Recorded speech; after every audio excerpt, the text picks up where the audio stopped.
অন্তর্বর্তী সরকারের উপদেষ্টা আসিফ মাহমুদ সজীব ভুঁইয়ার সঙ্গে দূরত্ব বাড়ছে জাতীয় নাগরিক পার্টি এনসিপির।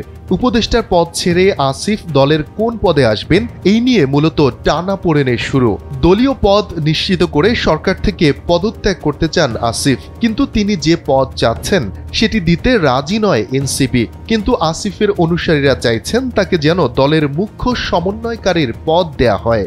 বর্তমানে এই পদে দায়িত্ব পালন করছেন জাতীয় নাগরিক পার্টির সাবেক আহ্বায়ক নাসির উদ্দিন পাটোয়ারি, যিনি এনসিপির নির্বাচন পরিচালনা কমিটির প্রধান সহ স্ট্র্যাটেজিক লিডার হিসেবে কাজ করে যাচ্ছেন।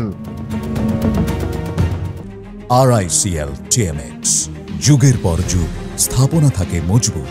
মুখ্য সমন্বয়কের পদ না পেয়ে আসিফ মাহমুদ সক্রিয় করেছেন বৈষম্য বিরোধী ছাত্র আন্দোলনের কমিটি। স্থগিত হওয়া এই কমিটিকে সক্রিয় করায় এনসিপি ও জাতীয় ছাত্র শক্তির মধ্যে অস্বস্তি রয়েছে। গুঞ্জন রয়েছে আসিফের ইশারায় গণতান্ত্রিক ছাত্র সংসদের ঢাকা বিশ্ববিদ্যালয় শাখার সাবেক আহ্বায়ক ও গণ অভ্যুত্থানে ৯ দফার ঘোষক আব্দুল কাদেরের নেতৃত্বে গঠিত হতে পারে নতুন সংগঠন।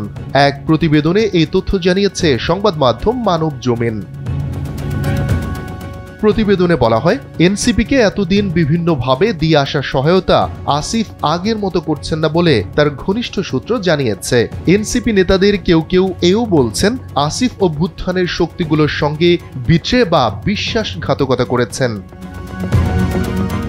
রোববার ঢাকার ১০ আসনের ধানমন্ডি এলাকায় ভোটার হওয়ার আবেদন করেছেন আসিফ। গুঞ্জন রয়েছে তিনি এই আসনে নির্বাচন করতে চান। এই আসনে বিএনপির পক্ষ থেকে এখনো কোনো প্রার্থীকে মনোনয়ন দেয়া হয়নি।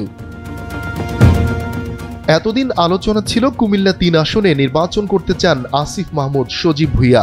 এই আসনে বিএনপির প্রার্থী করা হয়েছে জনপ্রিয় নেতা কাজী শাহ মোফাজ্জল হোসেন কায়কোবাদকে। গুঞ্জন রয়েছে আসিফ বিএনপির হয়েও নির্বাচন করতে পারেন। কুমিল্লা ৩ আসনে বিএনপির সিনিয়র নেতা ও জনপ্রিয় প্রার্থী থাকায় আসিফ ঢাকা ১০ আসনে নির্বাচন করতে চাইছেন। যদিও শুরুতে উপদেষ্টারা নির্বাচন করবেন না বলে বলা হলেও এখন পদত্যাগ করে নির্বাচন করতে চাচ্ছেন আসিফ। শিগগিরই তিনি পদত্যাগ করে ঢাকা ১০ আসনে নির্বাচনী প্রচারণা করবেন বলে তার অনুসারীরা জানিয়েছেন। এদিকে এনসিপির এক শীর্ষ নেতা নাম না প্রকাশ করার শর্তে বলেন, উপদেষ্টা আসিফ মাহমুদ সজীব ভুঁইয়ার সঙ্গে দূরত্ব তৈরি হয়েছে এটা সত্য, তাকেই এই বিষয়ে সিদ্ধান্ত গ্রহণ করতে হবে। তিনি কি অভ্যুত্থানের শক্তির সঙ্গে থাকবেন নাকি ক্ষমতার সঙ্গে? শফিকুল ইসলাম শান্ত, NPB।